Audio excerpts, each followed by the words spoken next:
Hey guys, welcome back. So this is today's find. It's a Generac WheelHouse, and it was pulled out of a barn. It was only $25 and listed as engine does not start. So, I immediately thought, okay, fine. Dirty carb, not a big deal. But when looking this thing over, I've noticed a couple things. I guess first of all, someone was chasing the problem. I can tell because the breather is disconnected. Also, the fuel line is off. And maybe more concerningly, the engine stuck. So, that wasn't disclosed. I'd actually be surprised if it ran out of oil because there is a low oil sensor. So maybe it's weather seized, maybe it's hydrolocked. Not really sure yet. I think the more concerning thing for me anyway is that the stator's unplugged. And I can't think of any reason why someone would do this unless they were chasing a power problem. So, I do have an extra 10-horse engine on a shelf if this thing doesn't come back. But if the generator head is trash, then, there's no point in putting anything together without a generator head. So let me get this plugged back in and do some tests to determine the health of that stator.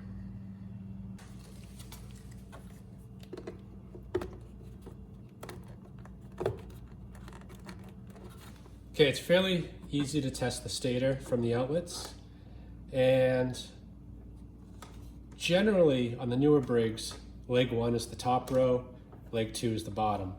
Some of the older ones, it's more leg 1, leg 2, left and right. I'm not sure which this is, so I'm just gonna test 3 of them to make sure I get all combinations. Now, to do the test, you just need a meter set to ohms. And these are usually a pretty low value. For this stator, I would expect probably around 0.3, and I'd be concerned if it was over 0.5.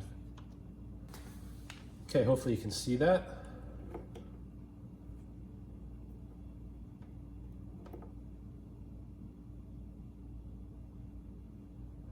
.3, that's good. Good. And good. So it appears that the main windings on this generator head are good. I'm going to pull this cover off next. I want to test the winding providing power to the brushes as well as the resistance at the slip rings.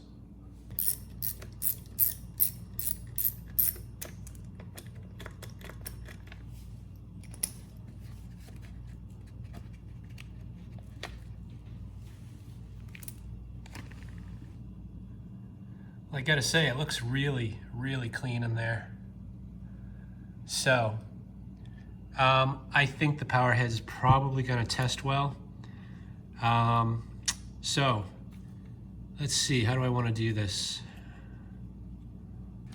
Just gonna pull off these wires going to the brushes. I think it's AC going in. I'm not sure if it really matters where each wire goes, but in this case, red is on the top.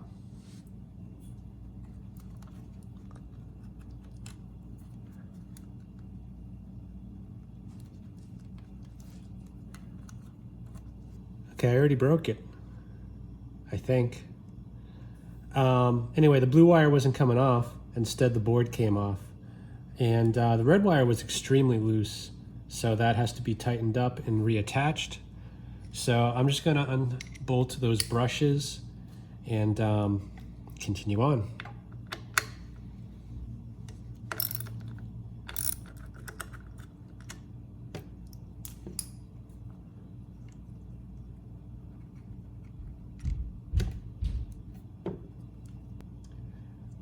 And for what it's worth, this tab was facing in. It makes a difference. You put it on the wrong way, polarity will be wrong.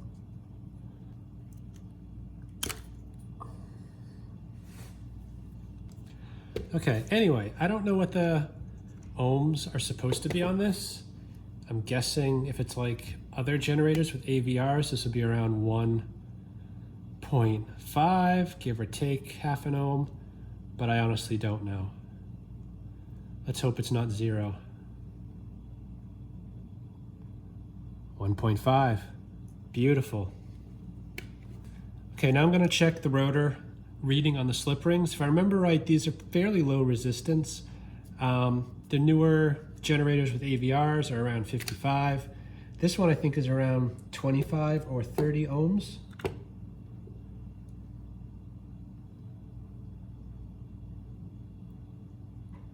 Perfect. So I think this generator head is in good shape. Well, besides the damage I did. It looked like this board was glued on, and maybe it could be salvaged, but I'm pretty sure I have another one of these in a bin. I'm just gonna move on to the engine and see if I can figure out why it's stuck. I'm just gonna get the tank out of the way, give you a better view of what's going on. I'm sure that gas is bad too. It was in a barn for years, is my understanding. You know, subjected to temperature extremes. Now this is designed to be removed. The quick connect for the fuel line is already disconnected, so it's just a matter of removing the 4 bolts and pulling it off with the handle.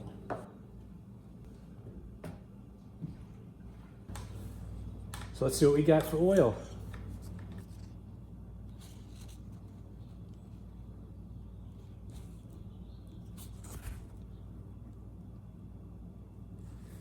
I don't think we have any oil, so that's not a good sign.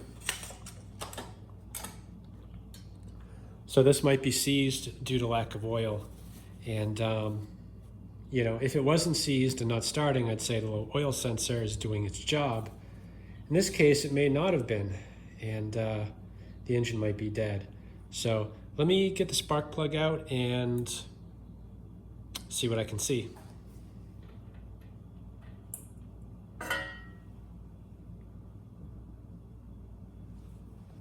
With the spark plug out, if it was hydro-locked, I should be able to turn the engine over now. And we still get nothing.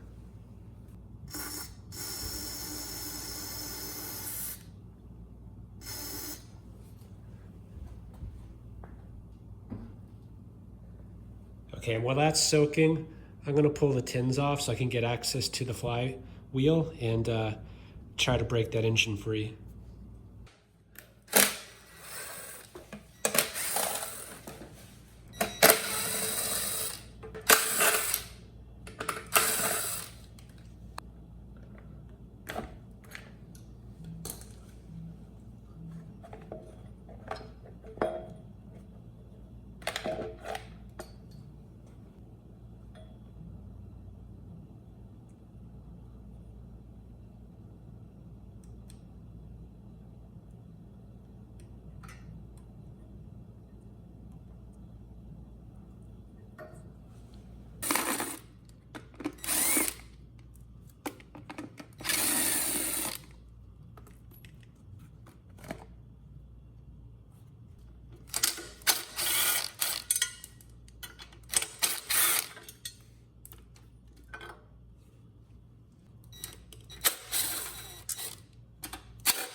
Got it.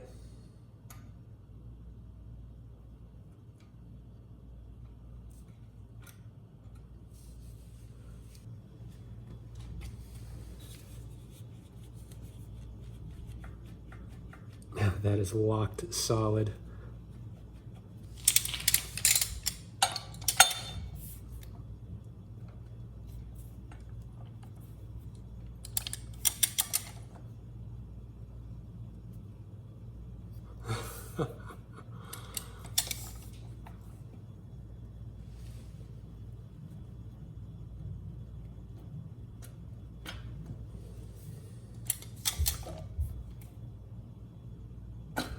Oh.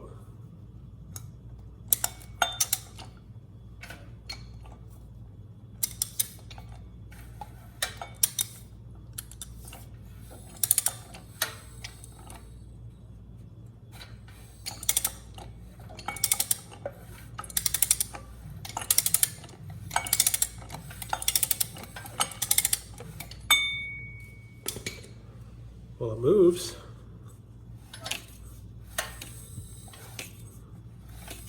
I mean, it feels good. It was really stuck. Let me put some oil in it, and I want to throw the spark plug back in, get this tin on, do a compression test.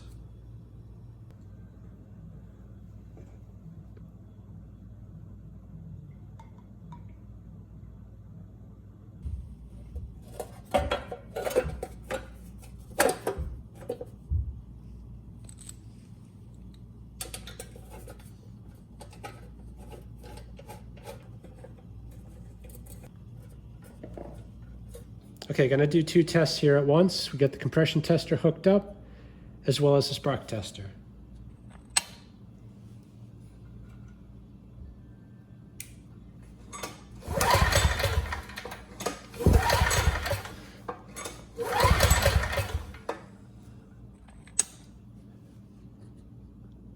All right, compression's around 45, better than 0, and we have spark.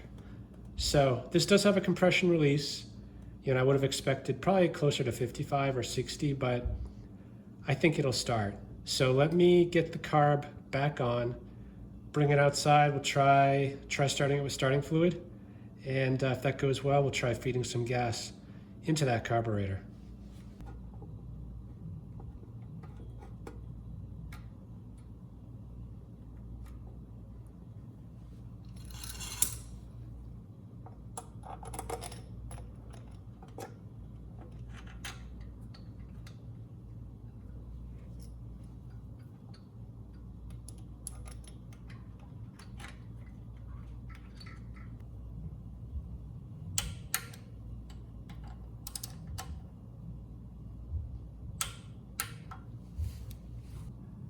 So this is the one I had sitting around in a bin.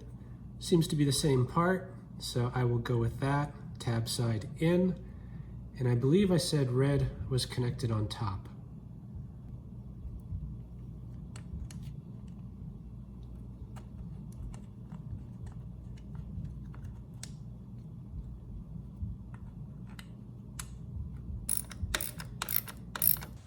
All right, I'll give it a quick try with starting fluid. Kind of like doing that just because I know it's not going to run that long. Also, it's going to splash the oil around just for a second or two and kind of coat everything real good. So let me try that and go from there.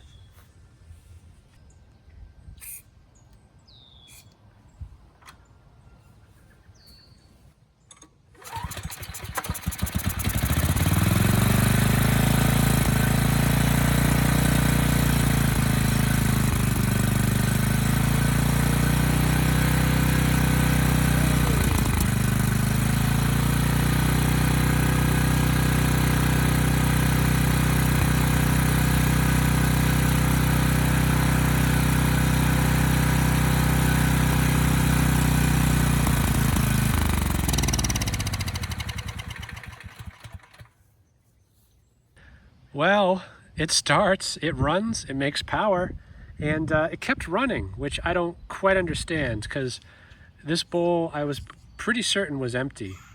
Anyway, what really surprised me was the geyser coming out of the crankcase vent. I must have misread the dipstick. It must be full of water or gas in that crankcase. And the dipstick did seem a little wet, but usually you can see that nice defined oil line, which I wasn't seeing. Now I know why. Okay, I'm afraid to pull this bolt.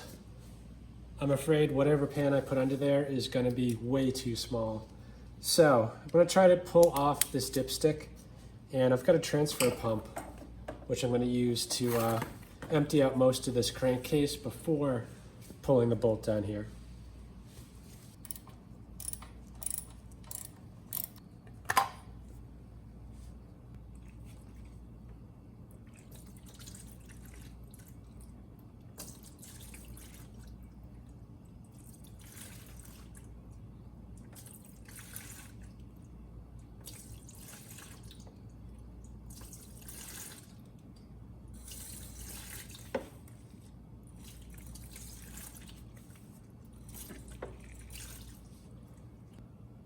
well, surprisingly, not much additional oil came out.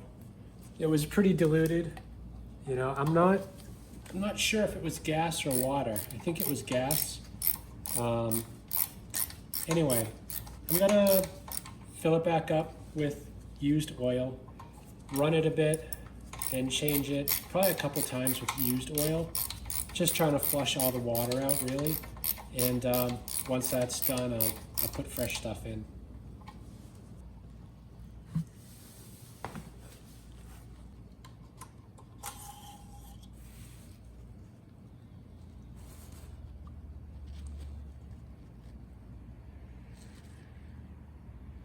Good enough.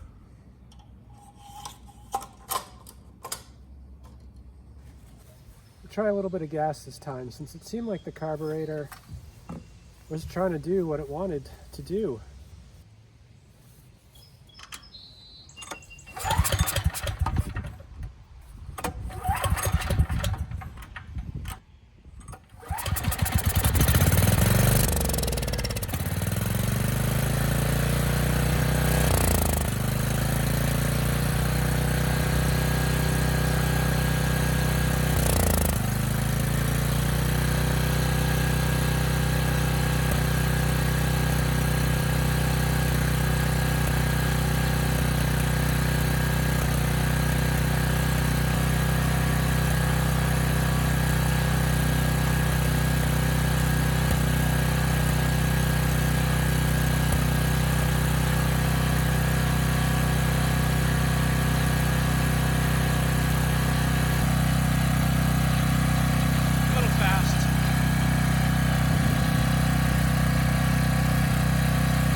Okay, not bad. The carburetor needs to be fully choked to get it to run at all. And under 3,000 watts, the hertz sagged to 52. And it's not necessarily an engine problem. If it's not able to get enough gas, that could also cause it. So I'm gonna clean up the carburetor and try that test again. There was a lot of smoke too coming out of the exhaust that kind of worked itself out. I think there's just a lot of oil in there. In fact, I still see smoke coming from it now. So, but I think that will clear up. Anyway, not too bad. You know, I honestly didn't give this thing much hope. So I'm gonna get this back to the garage, just do another oil change, and then I'll, I guess, turn you back on for the carb clean.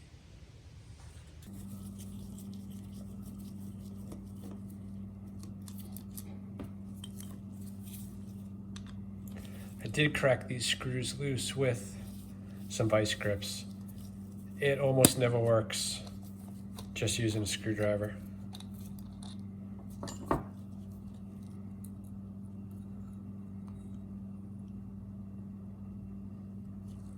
Okay, not too bad.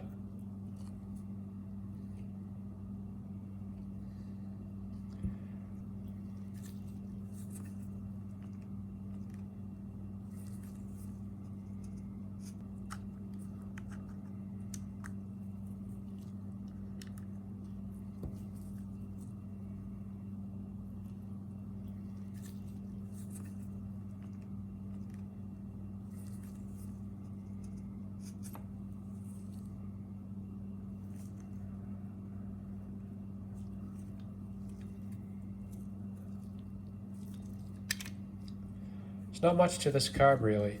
The main jet is in there, and it is removable. So let me try to get that out.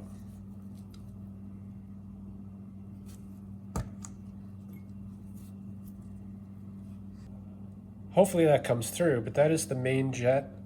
It is not clogged. So, you know, this thing was running pretty poorly. But besides the main jet, there's not a lot else on here besides, there's some holes here on the side of the throttle body.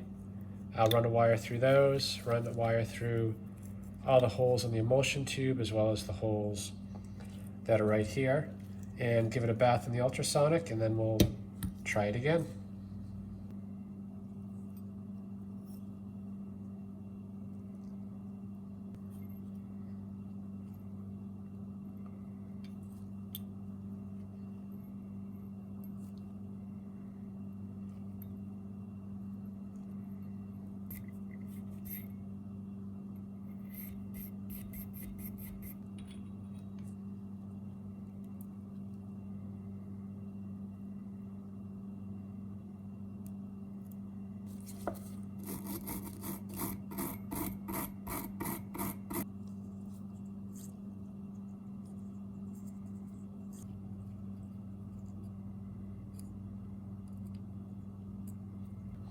These are just gauge drill bits. I found the biggest one that'll fit.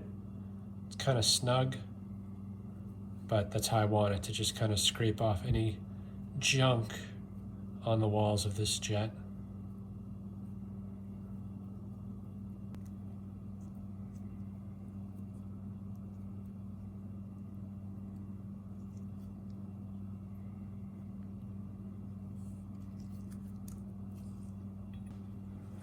So this carburetor, I didn't see any problems with it.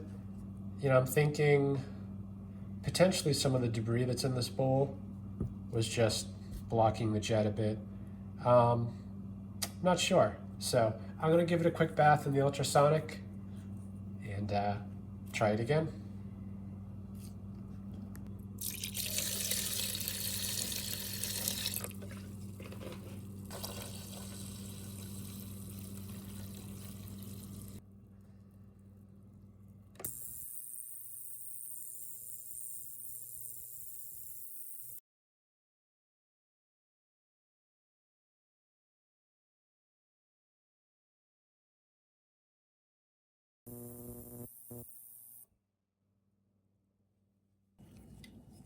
Okay, it cleaned up pretty well. Not that it was that bad to begin with, but it definitely had a run issue, so hopefully it's good now.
Done.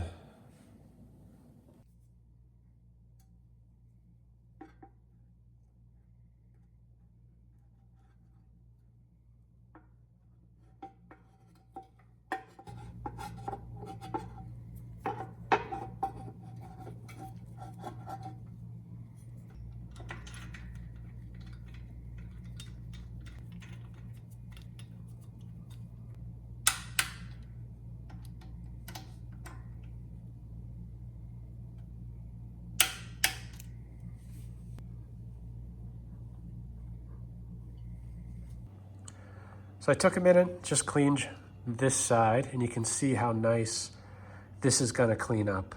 I did the same to the heat shield on the left and started cleaning the stator and the engine block. And there's really no rust to speak of. It was just covered in dirt. I mean, you couldn't even see the aluminum color before, but it is gonna clean up quite nice. Now, the only place there is rust is up here, and I'm guessing there was a critter living there at one point, and you can kind of see even underneath, you know, the signs of where stuff may have been dripping down. So, you know, that's unfortunate, but it's not gonna affect anything as long as that governor arm is still sound. And it is. There's plenty of material left, so I don't think we have an issue there. Okay, curious if the compressions come up at all now that the engine has run. It was at 45 before. Should be 60.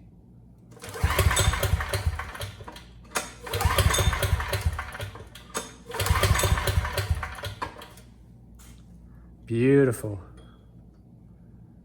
We're at 60. Well, a little below, 58 maybe. That's great. That's where we should be. All right, gonna give this cleaned up carburetor another try. It wasn't that dirty, so I'm not sure if it's gonna run better. I hope it does.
Okay, good. I was worried there for a minute. I was able to turn the choke off right away, but it was sputtering, like it was losing spark or there was a valve issue, but it just turned out the switch was kind of shaking and intermittently grounding out. So it was kind of intermittently losing spark by doing that.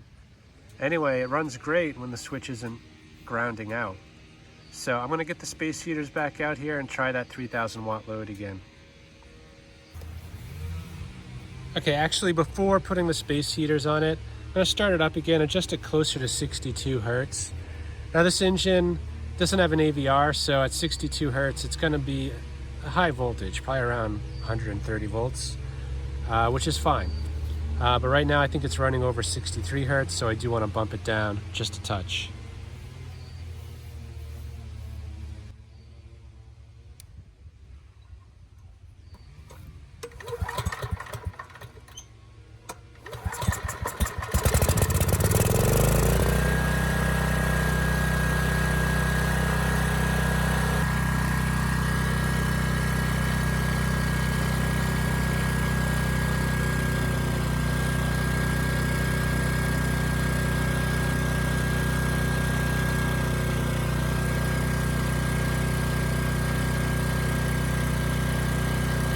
That's good.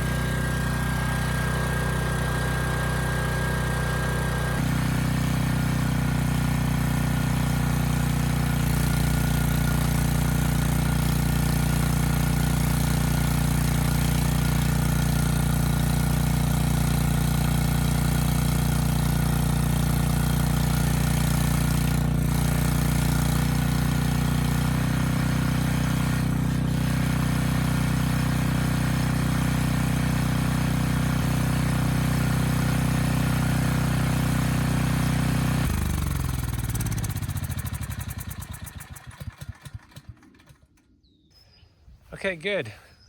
The engine speed was adjusted just by bending this tab here. If you decrease that spring tension, the engine will slow down. So that's what I did. Brought it down to about 62 Hertz. and then put a 3,000 watt load on it, and it handled it just fine. It was at 59.5 hertz, which is great. So it was just the carburetor that was causing, the power problem earlier. Anyway, from an engine and generator point of view, this thing is done. It runs great. Now, the gas tank's a different story. I haven't really done much with that. I know the fuel line has to be replaced, the fuel has to be drained, and the tank cleaned up. So I'm going to do that now, and then put the whole thing together and bring it out for one final test. Just want to go on record, this is oil change number 3, and I think it's earned some new oil, so I'm going to fill it up with the good stuff. All right, so this line's petrified. I got to get it off. Also, this quick connect, it looks like it's supposed to have 2 O-rings, and there's only one, and the one that's there seems a bit petrified. So got an assortment here. Hopefully one of them is the right size. Anyway, let me get this hose off and see if I can replace this one and put a new one there.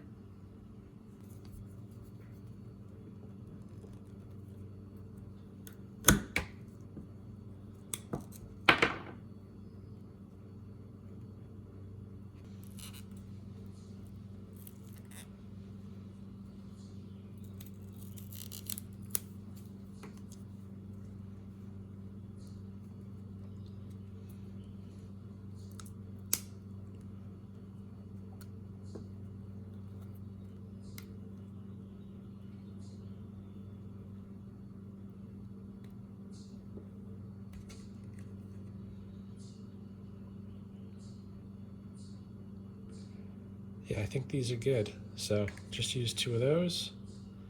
Keep this one just in case.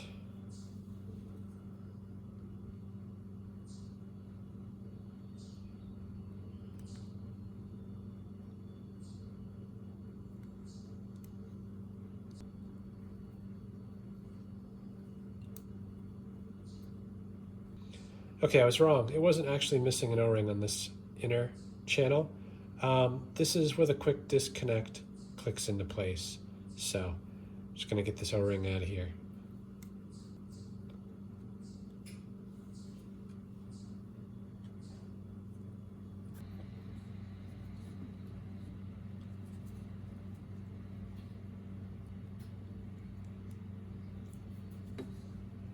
Okay. That should do.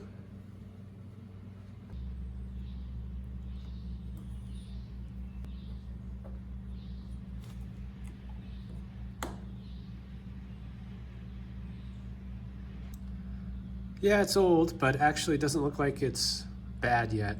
So regardless, I'm going to drain it out and get some fresh stuff in there.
So not a big deal, but this one is distorted a bit right there. I'm not really sure what happened, but I have a better one hanging around, so I'm going to try to use this one.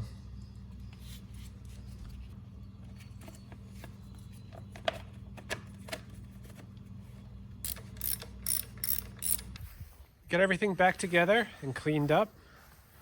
I did end up replacing this little piece too. It was pretty petrified, but you know, we got all new fuel lines, new clamps, and this thing's complete. So I'm gonna just start it one more time, load it up with 3,000 watts, make sure nothing has changed.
Got lucky on this one. I thought for sure I'd at least be doing an engine swap.